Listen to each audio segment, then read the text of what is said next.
Hello guys, আসসালামু আলাইকুম। সবাই কেমন আছেন? আশা করি ভালো আছেন। আপনাদের দোয়ায় আমিও ভালো আছি। আজকে রান্না করব কুরি কচু দিয়ে বোয়াল মাছ। এভাবে রান্না করলে খুব ভালো লাগে। বোয়াল মাছ দিয়ে কুরি কচুর মুড়ি ঘন্ট তো আপনারা বেশ কয়েক রকমের রান্না করে খেয়েছেন। একবার কুরি কচু দিয়ে বোয়াল মাছ এভাবে রান্না করে দেখুন কতটা টেস্টি হয়।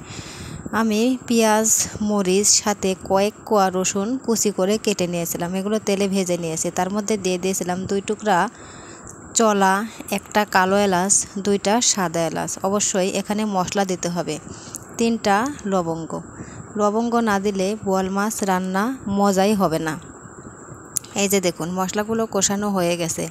আমি তারপরে দিয়ে দিয়েছিলাম মাছগুলো মশলার সাথে ভালো করে কষিয়ে নিয়েছি। মাছগুলো ভালো করে ভেঙে নিতে হবে, তাহলে কচুর মধ্যে সব মাছ ঢুকে যাবে, তাহলে স্বাদটা অনেক গুণে বেড়ে যাবে। কচুটা খুব একটা ভালো সিদ্ধ হচ্ছে না। আমি অনেক টাইম ধরে কষিয়ে নিয়েছি।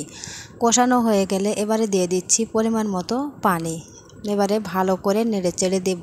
বলক আসা পর্যন্ত অপেক্ষা করতে হবে।